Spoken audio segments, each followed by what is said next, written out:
너 차는 정했어? 아빠가 돈 보태줄 테니까 좋은 거 사라고 하더라. 에이, 됐어. 그냥 적당한 거 타고 다니면 돼. 나한테 여윳돈으로 3천만 원 정도 있으니까 그 안에서 고르는 중이야. 요즘 3천이면 작은 것밖에 못 사잖아. 어차피 너 내년이면 여자친구랑 결혼도 할 거라면서. 그럼 1, 2년 안에 아이 생길 거고 그때 가면 차가 작아서 새로 바꿔야 해. 그런가? 3천이면 충분할 줄 알았는데. 아빠가 3천 더 보태준다고 하니 이참에 좋은 차로 바꿔.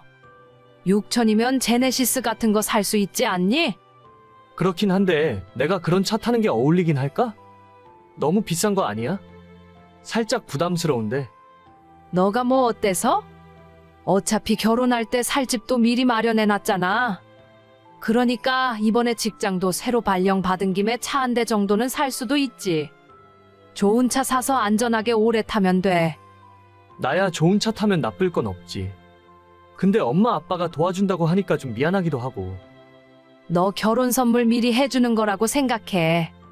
그나마 우리 집에서 같이 살 때는 괜찮았는데 너가 따로 나가 살게 되니까 아빠가 뭐라도 해주고 싶은가 봐. 너무 거절하는 것도 아빠 입장에서 서운할 수 있어. 그냥 고맙다 하고 받아. 알겠어. 전 그러면 감사하게 받을게. 이삿짐 정리도 이제 거의 다 끝나간다. 이번 주 주말에는 올라갈게요. 바쁘면 안 와도 돼. 너가 거기에서 적응하는 게 먼저지. 저는 대학 졸업하고 나서 쭉 부모님 집에서 지내고 있었어요. 그 당시에는 부모님 집이 직장에서 조금 멀긴 해도 지하철로 출퇴근을 할 수 있었는데 몇 달 전에 갑자기 세종시로 발령이 나는 바람에 혼자 이사를 올 수밖에 없었습니다. 제가 다니는 직장이 발령이 나면 무조건 명령에 따라야 하고 언제 다시 수도권으로 돌아올지 기약도 없기 때문에 결혼을 약속한 여자친구도 저를 따라 같이 세종시로 내려와 살기로 했죠. 그동안 모아놨던 돈으로 전셋집을 구했고 여자친구가 내려오면 혼수를 맞춰서 한 집에 같이 살 생각이었어요. 이미 양가 부모님들 허락도 다 받아놨고 내년 봄에 결혼식 올릴 예정이라 지금부터 같이 살아도 큰 문제는 없었습니다. 하지만 부모님 집에서 지낼 적에는 항상 대중교통을 타고 다녔으니 자가용이 필요 없었어요. 서울 생활이라는 건 차를 운전하는 것보다 오히려 대중교통이 훨씬 빠르기도 했고 가끔 주말에 한번 여자친구와 데이트를 할 때는 부모님 차를 빌려서 타면 되니까 차를 살 이유가 하나도 없었죠. 그래서 돈도 더 많이 모을 수 있었던 것 같은데 지방에서 살게 되면서 차가 없으면 불편한 점이 너무 많았습니다. 집을 구하고 남은 돈이 3천 정도 있었기 때문에 이 돈으로 차를 알아보고 있었는데 부모님이 지원을 해주셔서 조금 더 크고 좋은 차를 사게 되었습니다. 나중에 결혼하고 아이 태어나면 셋이 타도 될 만한 튼튼한 차를 사라고 해서 제네시스를 알아보다가 외제차 브랜드에서 SUV를 6천만 원 조금 넘게 주고 구입했어요. 제 능력으로 너무 비싼 차를 사는 것 같긴 했지만 그래도 할부 없이 전부 현금을 주고 사는 거니까 괜찮겠다 생각했습니다. 문제는 이 차를 타고 출근을 한 뒤로 직장에서 예상치 못한 견제가 들어오기 시작했어요. 저기 직원 주차장에 못 보던 외제차가 있네. 누구 차야? 왜 대답이 없어? 누구 차 새로 뽑았어? 김 과장이야? 저는 아닙니다. 그럼 누구야? 이대리야? 아니면 다른 부서 사람인가? 아까 아침에 보니까 신주임이 차 타고 출근하는 것 같던데. 신주임, 차 새로 뽑은 거 아니야? 네, 네, 맞습니다. 원래 제 차가 없었는데 여기로 발령받으니까 차가 필요하더라고요. 지난주에 차가 나와서 오늘 처음 타고 나왔습니다. 그렇구만. 신주임 집이 좀 사나 보네. 우리 회사 주임 월급이 그렇게 많은 건 아니잖아. 아니요, 그런 게 아니라 내년에 결혼할 예정이라서 부모님이 도와주셨습니다. 아이 생기면 튼튼한 차가 필요할 거라면서요. 요즘 국산차도 참 튼튼하게 잘 만들던데. 젊은 사람들은 무조건 외제차라면 환장을 하는 게 문제야. 그거 얼마 주고 샀어? 저는 잘 모르겠습니다. 제가 검색해봤더니 6천만 원 조금 넘는 것 같네요. 신주임 돈 많네? 우리 중에 차가 제일 좋아? 죄송합니다. 그런 의도는 아니었는데. 죄송할 게 뭐가 있어? 자기가 여유 있고 자기 돈으로 외제차 산다는데 그걸 누가 뭐라고 해? 나 그렇게 꼰대 같은 사람 아니야. 역시 결혼 안 한 사람들은 하고 싶은 거 다 하면서 산다니까. 김 과장, 우리도 결혼만 안 했으면 벤츠 포르쉐 다 타고 다녔을 텐데. 그렇지 않아? 맞습니다. 저도 10년 된 중고차 안 타고 다녔죠. 애들 크면서 돈 들어갈 곳은 넘쳐나지. 와이프는 맨날 돈 더 벌어오라고 난리지. 외제차까진 바라지도 않으니까 국산이라도 새 차로 뽑았으면 바랄 게 없겠네요. 그래, 결혼한 사람들은 다 똑같다니까. 신주임은 아직 총각이라 혼자 벌어서 혼자 쓰잖아. 요즘은 카푸어다 뭐다 해서 돈 벌면 외제차 뽑아서 할부금 낸다 하더라고. 신주임도 할부로 샀어? 아, 아니요. 저는 전부 현금 주고 샀습니다. 할부 별로 안 좋아해서요. 뭐 6천만 원 넘는 차를 현금 주고 샀다고? 우리 신주임 그 나이에 참 대단하네. 아닌가? 부모님이 대단하신가? 그런 거 아닙니다. 그냥 다들 평범하세요. 평범한 사람이 어떻게 30대의 외제차를 타? 로또라도 된 거야? 부장님도 그랜저 타는데 새파란 젊은 사람이 외제차 뽑을 생각을 했어? 어허, 이 사람아. 누가 보면 내가 외제차 타지 말라고 한 줄 알겠네. 신주임, 우리는 그런 거 신경 안 쓰니까 맘 놓고 타고 다녀. 근데 창피해서 나도 이제 차를 바꾸던지 해야겠다. 부장님, 뭐로 바꾸시게요? 부장님이 바꾸시면 저도 바꾸겠습니다. 글쎄, 우리 신주임이 외제차 타니까 나도 외제차 한번 알아볼까? 벤츠, 이런 건 요즘 얼마나 하나? 부장님 인격에는 S클래스 이 정도는 타주시는 게 맞죠? 그거 엄청 비싸잖아. 신주임 정도 되는 사람들이나 살 수 있는 거지. 나 같은 평범한 사람은 못 사.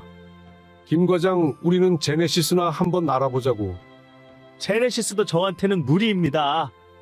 부장님 제네시스 뽑으시면 저는 그랜저로 알아보겠습니다.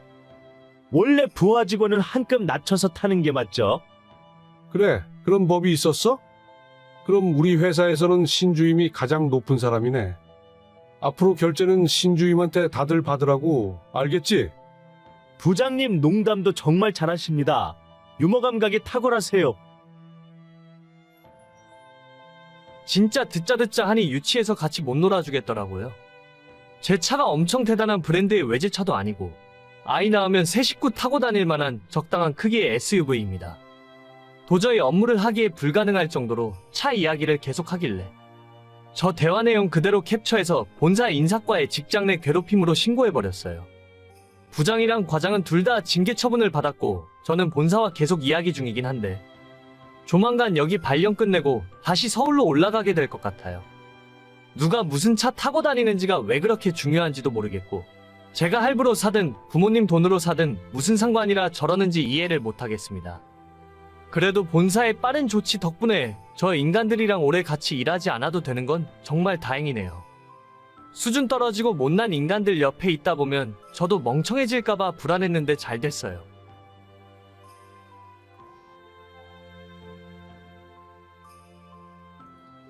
현아 씨, 오늘 퇴근하고 바빠요? 글쎄요, 오늘은 별다른 약속 없는 것 같은데요? 사장님 왜요? 저녁에 야근해야 할 일이 있나요? 아니, 그런 건 아닙니다. 저번에 현아 씨가 맡아서 해준 일도 잘 끝났고 덕분에 사장님에게 금일봉 받은 것도 있어서 저녁에 고기라도 사드리려고 하는데 시간 괜찮으세요? 고기요? 진짜요? 소고기 먹으러 가나요? 현아 씨가 원하면 소고기 먹으러 가죠 뭐. 어차피 둘이 먹는데 한우 먹어요. 저희 단둘이요? 다른 분들은 아무도 안 가시나요? 네, 사장님께서 현아 씨 칭찬하면서 맛있는 거 사주라고 하셨거든요. 둘이 먹으면 한우 먹을 수 있는 돈인데 여럿이서 가면 삼겹살 먹어야죠 뭐. 그럼 이번에만 둘이서 몰래 가도 되겠죠? 다른 분들에게 조금 죄송하긴 한데. 어차피 다음 주에 전체 회식할 테니까 다른 사람들은 그때 삼겹살 먹으면 돼요. 걱정하지 말고 한우 먹으러 가시죠. 그래야 저도 사장님에게 현아 씨 맛있는 거 사줬다고 이야기할 수 있으니까요. 알겠습니다. 그럼 이따 퇴근하고 뵙겠습니다. 그래요. 저녁에 요 근처에 있는 고깃집으로 갈 테니까 내 차로 이동해요. 저는 27살이고 직장 때문에 혼자 자취하고 있는 미혼 여자입니다. 이제 와서 생각하면 한우에 눈이 멀어서 그런 선택을 하면 안 됐어요. 저는 대학 졸업하자마자 지금 이 직장에 들어와서 일을 시작했고 이제 2년 조금 넘었네요. 3년 전부터 사귀는 남자친구가 있지만 둘 다 결혼 생각은 아직이에요. 저랑 저녁 같이 먹자고 했던 차장님은 나이도 40대 후반이고 아이가 둘 있는 유부남입니다. 평소에 회사에서 말씀도 별로 없는 조용하신 분인데 모든 직원들에게 존댓말을 해주시며 매너가 좋으셔서 여직원들 사이에서 평판이 좋으세요. 게다가 신입사원 때부터 저한테 일도 꼼꼼하게 잘 가르쳐 주셨고 다른 능글맞은 아저씨들과는 다르게 이상한 농담 같은 것도 전혀 하지 않으셔서 인간적으로 꽤 괜찮은 분이라 생각했습니다. 그래서 둘이 고기 먹으러 가자고 하셨을 때도 전혀 이상한 생각은 들지 않았어요. 실제로 제가 회사 세금 문제 때문에 지난 2달 동안 정말 바쁘게 일을 했었거든요. 사장님도 항상 저한테 고생한 우리 미쓰리한테 맛있는 거 한번 사줘야 하는데 라는 말을 자주 하셨기 때문에 진짜로 사장님이 시키셔서 저만 고기를 사주는 줄 알았어요. 이제 와서 생각해보면 조금 이상한 구석이 한두 가지가 아니었지만 그때까지만 해도 차장님 말씀을 철석같이 믿고 있었습니다. 현아 씨, 이제 슬슬 퇴근 준비하고 내려와요. 다른 직원들이 보면 혹시라도 오해받을 수 있으니까 뒷문 쪽 주차장으로 나와요. 알겠습니다. 지금 하는 일만 마무리 짓고 10분 안으로 내려갈게요. 근데 오늘 한 분 더 오실 텐데 괜찮을까요? 현아 씨도 아는 분이에요. 다른 분이요? 저희 회사 사람인가요? 솔직히 저희 회사는 아니고 거래처에서 일하시는 분인데 현아 씨랑 자주 보고 얼굴도 아는 사이일 거예요. 아, 그게 저는 저희 둘만 가는 줄 알았는데 모르는 사람 있으면 불편해서 먹기가 좀... 아니에요. 현아 씨랑 잘 아는 분일 텐데. 막장건설 아시죠? 거기에서 일하시는 분인데 얼굴 보면 아실 거예요. 제가 그분이랑 친분이 좀 있어서 오늘 식사하는 김에 같이 약속을 잡아버렸네요. 불편하시면 그냥 그분한테 다음에 보자고 할까요? 이미 약속 잡으신 것 같은데 괜찮아요. 저는 그냥 밥만 먹고 가면 되니까 상관없어요. 이해해줘서 고마워요. 현아 씨는 그냥 고기만 맛있게 먹으면 될 거예요. 알겠습니다. 갑자기 거래처 회사에 직원을 데려온다고 해서 솔직히 좀 깜짝 놀랐어요. 그래도 얻어먹는 처지에 뭐라고 하긴 그렇고 나는 신경 쓰지 말고 조용히 고기나 먹고 가면 그만이라는 생각이었죠. 사장님 차를 타고 식사 장소에 도착을 했더니 정말 어디서 많이 보던 분이 나와 계시더라고요. 얼굴도 까무잡잡하고 연세는 50대 후반에서 60대로 보이는 아저씨였는데 차라리 저랑 나이 차이가 확 나는 분이라서 신경 쓸 일 없어서 좋겠다 싶었죠.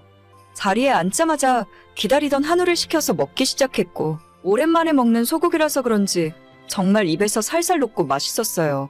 다들 직장인들이라 별로 할 말도 없고 이런저런 회사 이야기나 서로 사장님 뒷담화도 하면서 아저씨들이랑 그런대로 즐겁게 식사를 하고 있었는데 갑자기 저랑 함께 온 차장님이 화장실을 다녀오겠다고 하고는 한참 동안 그대로 돌아오지 않더라고요. 사장님, 무슨 일 있으세요? 20분이 넘었는데 왜 안 돌아오세요? 현아 씨 미안해요. 나 오늘 집에 급한 일이 있어서 먼저 들어가 봐야 할 것 같아요. 계산은 저희 먹은 것까지는 했고 추가로 주문한 거 있으면 그 형님이 하실 거예요. 편하게 식사하고 즐거운 시간 보내요. 아니 갑자기 이러시는 게 어디 있어요? 제가 이분이랑 무슨 이야기를 하라고. 저 그냥 일어날래요. 너무 그러지 말고 한 30분만 더 있어봐요. 아무튼 오늘은 너무 미안해요. 내가 다음에 크게 한턱 쏠 테니까 화내지 말고. 사장님! 이게 대체 무슨 상황이에요? 그렇게 저는 거래처 아저씨와 단둘이 남게 되었습니다. 그분은 관심도 없는 본인 소개를 줄줄이 하기 시작했어요. 나이는 58세, 아직 미혼이고 팔순의 노모와 둘이 살고 있다고 하시네요. 이미 그 전에 고기를 먹으면서 소주를 한 잔씩 마시고는 있었는데 식사도 거의 끝나고 저도 집으로 돌아가려 했지만 그분께서 소주 한 병을 추가로 시키더라고요. 자기랑 이거 한 병 다 마실 때까지만 이야기 좀 하자면서 저한테 남자친구가 있는지 물어보고 연애 상대로 연상은 어떻게 생각하느냐 묻더라고요. 그때 제 기분은 정말 참담했고 뭐라고 말로 표현할 수도 없었습니다. 2년 전에 저를 처음 봤을 때부터 상냥하고 싹싹한 모습이 참 마음에 들었다면서 특히 우더른들께 잘해서 좋다는 칭찬을 하시더라고요. 제가 중학교 때까지 집안 사정 때문에 외할머니와 함께 살아서 평소 어른들에게 잘하고 말도 싹싹하게 하는 편이긴 해요. 아무리 그래도 그렇지 저랑 20살도 넘게 차이 나는 아저씨가 어떻게 저한테 호감을 표현할 수 있는지 소름이 쫙 끼치더라고요. 소주잔에 담긴 술을 다 먹으면 사귀는 거라며 웃기지도 않은 농담을 하고 자꾸만 저한테 술을 더 먹이려 하고 이 술 다 먹을 때까지는 못 간다고 하길래 그냥 콜택시 불러서 도망치듯 빠져나왔습니다. 그 자리에 더 있다가는 무슨 일을 당할지 모르겠다는 생각이었고 이 모든 상황이 너무 불쾌했거든요. 뒤에서 저를 붙잡는 소리가 들렸지만 무시하고 택시가 오자마자 타고 집으로 가고 있는데 모르는 번호로 연락이 오더라고요. 현아 씨, 오늘 즐거웠습니다. 다음에 또 만날 기회가 있었으면 좋겠네요. 누구시죠? 오늘 같이 식사했던 카페입니다. 유카페요. 이 번호가 제 번호니까 저장하세요. 아, 정말 죄송한데 앞으로 따로 연락은 안 하셨으면 좋겠어요. 왜 그러시죠? 그냥 별다른 뜻 없고 친하게 지내면서 가끔 밥도 먹고 쇠주 한잔 하는 사이로 지냈으면 좋겠습니다. 편한 오빠라고 생각하세요. 아니에요. 제 남자친구가 알면 화를 많이 낼 것 같아요. 진짜로 연락 안 해주셨으면 좋겠어요. 그 남자랑 당장 결혼할 것도 아니잖아요. 인생 어떻게 될지도 모르는데 열린 마음으로 생각해 보자고요. 능력 있는 연상 오빠랑 한번 만나보는 것도 나쁘지 않아요. 아니에요. 저희 아빠랑 형님 동생 하실 나이인 것 같은데 너무 부담스러우니까 그만해주세요. 형님 동생 하다가 장인 사위 될 수도 있잖아요. 사랑의 나이가 뭐가 중요하겠습니까? 현아 씨 처음 봤을 때 어른들에게 싹싹한 모습 보니까 울 어머니 생각나더라고요. 저런 여자면 같이 살아도 시어머니한테 참 잘하겠다 싶고 좋았어요. 아니요. 저는 그럴 일 없고 더 이상 대화 나누는 건 의미 없는 것 같아요. 차단할 테니까 연락하지 마세요. 더 이상 선 넘으면 저도 가만히 있지 않을 거예요. 현아 씨 한번 잘 생각해 보세요. 어떻게 58살 먹은 아저씨가 나한테 저런 생각을 품고 있는지 정말 징그러운 기분이었어요. 저도 연애를 할 때 위로 아래로 나이 차이는 큰 상관없다고 평소에 생각하고 있었습니다. 상대방 남자가 충분히 괜찮은 사람이라면 띠동갑 정도는 만날 수도 있다 싶어요. 그런데 내일 모레 은퇴할 나이인데 별다른 직급도 없는 아저씨랑 제가 만날 이유는 없잖아요. 게다가 늙은 홀어머니까지 모시고 산다는데 제가 어머니 잘 모실 것 같아서 좋다고요? 진짜 그 말 듣는 순간 앞에 있는 소주병으로 그냥 확! 아무튼 집에 오는 내내 진정도 안 되고 너무 화가 나서 차장님에게 다시 연락을 했습니다. 저기요 차장님, 진짜 너무한 거 아니에요? 어떻게 제 연락처까지 알려줄 수가 있어요? 미안해 현아 씨. 다음에 내가 진짜 크게 한턱 쏠게. 그 형님이 현아 씨가 너무 마음에 들었는지 꼭 자리 한번 만들어 달라고 하길래. 저 진짜 이번 일 그냥 안 넘어가요. 내일 출근하면 인사과에 이야기할 테니까 알아서 하세요. 차장님이 뭔데 제 번호를 함부로 알려줘요? 저 경찰에 신고할 테니 그렇게 아세요. 현아 씨. 그렇게 하면 회사에서 서로 곤란해져. 내가 다시는 연락 안 오게 막아줄 테니까 한 번만 용서해줘. 응? 내가 그까짓 회사 그만두는 한이 있어도 당신 같은 인간은 절대 용서 못해. 팔아먹을 게 없어서 부하 직원을 팔아먹어? 현아 씨. 내가 진짜 미안해. 어떻게 보상을 하면 좋을까? 다음 날 출근했는데 차장이 저를 탕비실로 따로 부르더군요.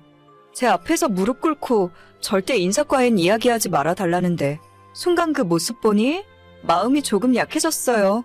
사과의 의미로 100만 원을 제게 주고 앞으로 절대 그 아저씨에게서 연락 안 오게 해주겠다는데 일단 한번 썩는 셈 치고 그 말을 믿기로 했어요. 지금 다니는 회사가 살고 있는 집에서 가깝기도 하고 솔직히 이만한 직장 구하기 쉽지 않거든요. 마음 같아서는 경찰도 부르고 인사과에 이야기해서 홍구멍을 내주고 싶지만 괜히 저까지 불이익 당할 것만 같고 일 커지게 만들고 싶진 않네요. 그날 점심시간에 차장님이 바로 제 통장으로 100만 원을 입금해 주었고 일단 그거 받고 참기로 했어요. 만약 또 그 아저씨한테 한 번이라도 연락이 온다면 그땐 참지 않고 바로 신고해버릴 겁니다. 너무 쪽팔린 일이라서 남자친구는 물론 주변에 아무한테도 이야기 못했어요. 지금도 어떻게 20살 차이 아저씨가 저한테 고백할 수 있는지 그렇게 내가 만만하게 보였을까 하는 생각에 며칠째 우울한 마음이 가시질 않습니다. 오늘의 사연은 여기까지입니다. 구독과 좋아요, 알림 설정은 많은 힘이 됩니다. 다들 행복하시고 좋은 하루 되세요.